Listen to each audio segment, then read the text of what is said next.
And our speaker for the last talk is Srinivas Akella. He's going to talk about assignment algorithms for variable robot formations. OK, thanks for hanging on out there. So I became interested in this problem because for the last few years, I've been interested in developing droplet coordination strategies for a class of lab-on-chip devices called light-actuated digital microfluidic systems. So these work by projecting moving patterns of light on a photoconductive surface. And so essentially, the light pattern acts like a virtual electrode, and thus it can help move these droplets. So if we think about the chemical analysis, then it has multiple phases. And between each phase, when we go to the next phase, we have to take a formation of droplets and take them to the next formation of droplets. And there's some flexibility about changing the size of these droplet formations. And so this led me to start thinking about variable goal formations. So the basic problem is we want to find optimal assignments. We have n robots. We have an initial formation. And we have a goal formation where we can either scale the formation or we can translate the formation. I talked about the lab-on-chip application. We can also think about this problem in the context of drone formations, where as the drones go through perhaps narrow passages or they need to change to a different formation for a different task, we want to be able to solve this task. So here's a kind of problem statement.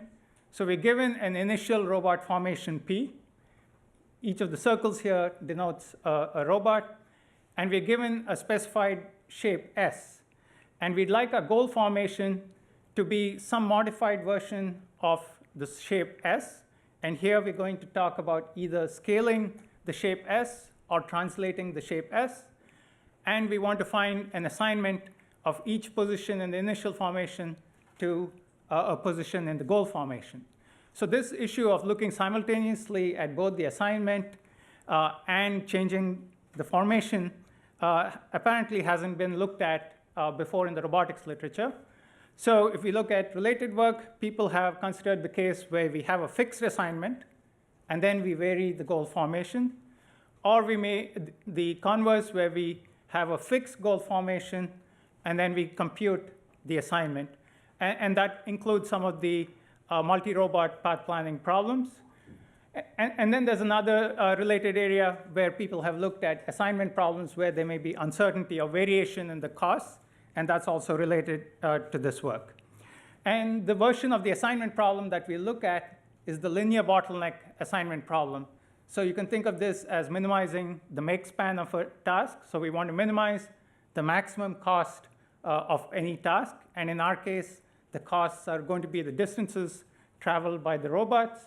So the cost Cij is the distance from position I of the initial formation to position j of the goal formation. Xij is a binary variable. Xij is 1 if position I in the initial formation has been assigned to position j in the goal formation. The two summation constraints there basically ensure that every initial position ends up at an assigned goal position. So the interesting thing about this LBAP problem is that it has a nice property. And that property is that the optimal assignment depends only on the order of the costs and not the actual values of those costs. And we're going to exploit this property. So first, we'll look at the scaled goal formation problem. So we have an initial formation P, a desired shape S. And we want to simultaneously find the assignment X and the goal formation Q so that we minimize the maximum travel distance for any robot. And also, we want Q to just be a scaled copy of the shape S. So I can write this out as an LBAP problem. And the first part of the formulation is identical to the standard LBAP. The part that changes is our cost function. And here, the cost function depends on the scale parameter alpha. So here's for an example problem, I've plotted these cost curves, the Cij cost curves. and the black dots indicate the intersections of these cost curves. And between any consecutive pair of intersection points, we're going to have an invariant cost ordering. So in other words, we have a set of equivalence classes where within each class, the cost ordering does not change. So the overall idea is very simple. First, we'll compute the equivalence classes of these formation parameters. So each of those has invariant cost order. For each equivalence class, we'll compute the optimal LBAP solution. And then we'll compare the solutions over all equivalence classes. And that gives us the global optima. So here are three solutions for equivalence classes. In each case, the vertical line shows equidistant robots specified by the red pluses. That's the initial formation. And the specified shape is a horizontal arrangement of equidistant robots. And you can see that in each of these cases, they have been scaled by a different amount. And in this particular problem, it turns out that the leftmost example gives us the global optima. So to make this process of finding solutions more efficient, we can do a warm start. And then with this warm start, we can show that the overall complexity for this scaled goal formation problem is O of n to the 6, where n is the number of robots that we have. So now let's look at the assignment for the translated goal formation problem.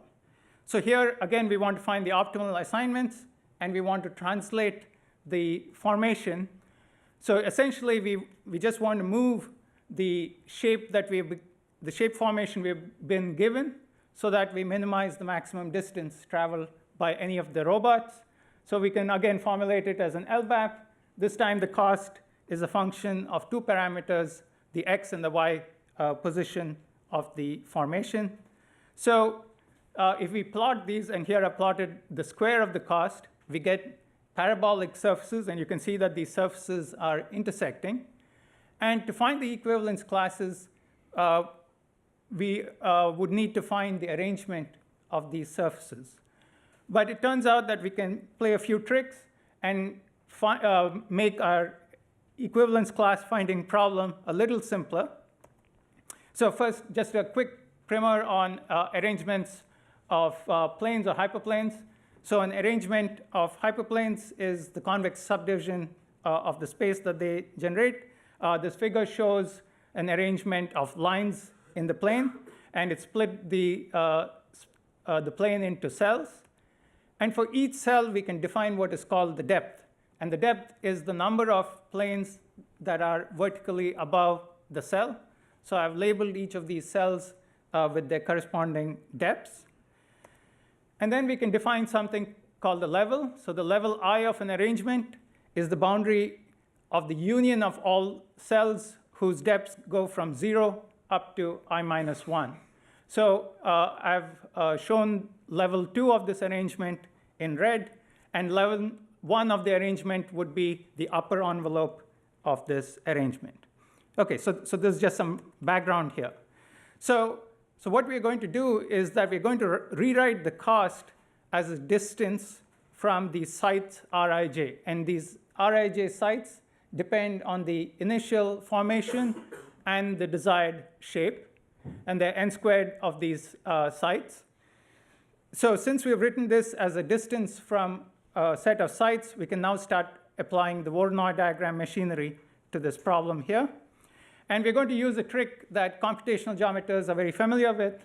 So if we have a set of sites in the plane, we can lift them up to the unit paraboloid. And at each of the points that these get lifted up to, we can draw the tangent plane to the paraboloid. And then if we look at that arrangement created by those tangent planes, projecting level 1 of that arrangement down back onto the plane gives us a Voronoi diagram. It gives us the standard Voronoi diagram, which is an order 1 Voronoi diagram. More generally, we can have order k Voronoi diagrams where we partition the space based on the k closest site. So in a order 2 Voronoi diagram, we would partition the cells so that they contain points closest to an unordered pair of sites. So just to remind ourselves of what's going on, for each of the sites, we are creating a plane tangent to this paraboloid, and then the idea is create the arrangement of these and projecting them down, projecting the level k of this arrangement gives us the order k Voronoi diagram. And then we can overlay the order 1 through order n-1 Voronoi diagrams on this dx dy plane. And that's what I've shown here for 4 sites. And I've labeled some of these cells here with the ordering. So in this cell, the points are closest to site 1, next closest to site 2, next closest to site 3, and then farthest from site 4. So these have been labeled in this fashion. And basically what we want to do is, for example, if I have 3 robots, I'd create 9 sites, and then I would generate the overlay of all these projections that I talked about. This gives us a set of convex cells, and within each convex cell, we want to find the optimal translation. So here's a problem where I have the red pluses indicating an initial formation, the blue circles indicating my desired shape, and the question is, where should I translate this shape so that the maximum distance is minimized? And as you might imagine, this is the optimal solution, and you can see that the optimal solution straddles the initial formation, and these are the optimal assignments that we arrive at. So if we talk about the complexity of this, with n robots, there are of n to the 8 cells, and this leads to an overall complexity of O of n to the 10. And after I made this slide, I decided I did not need a dirty laundry slide. And so in terms of future work, we'd like to be able to combine different aspects like scaling, translation, orientation. What I've talked about is for planar formations. We'd like to extend it to 3D formations. Obviously, improving the computational complexity is a huge thing for us. It'll be nice to also incorporate collision-free coordination and extend to formations with heterogeneous robots. Thank you. So questions?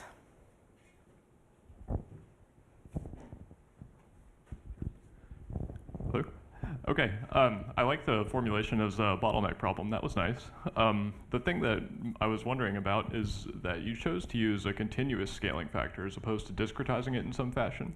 And if you discretized it, do you think that would help you with maybe you could like pre-compute the potential collisions and resolve the collisions in advance?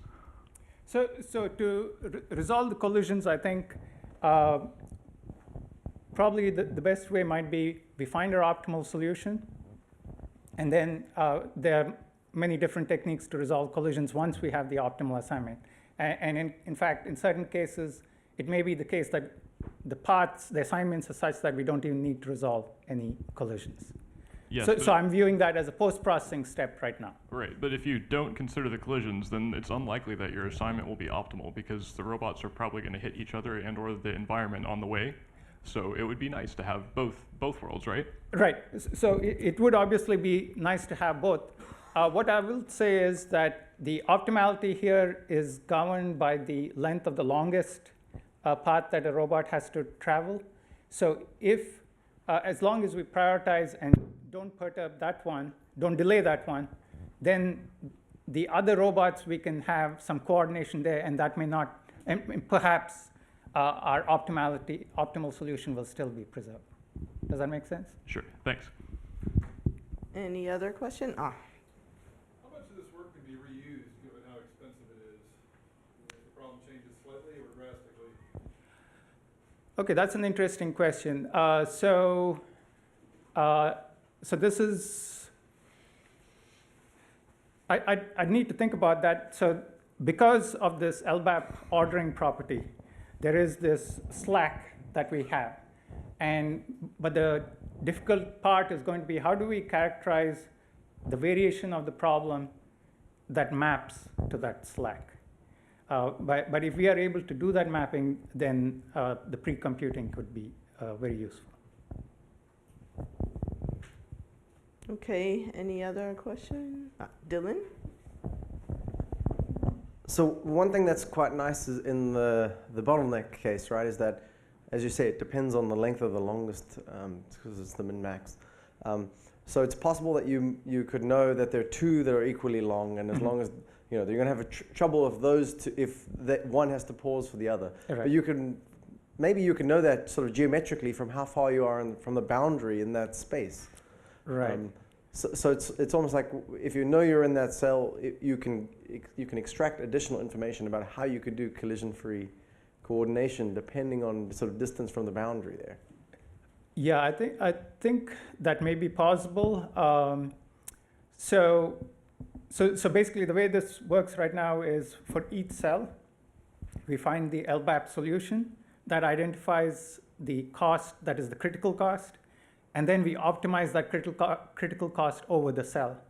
And at that point, I think we could incorporate what you're suggesting. Yeah, so the difficult ones are just the line segments between the cells, and the intersections, I guess, are the ones where the multiple critical costs. Right, Yeah, right. I see. Okay, well, let's thank Srinivas and all the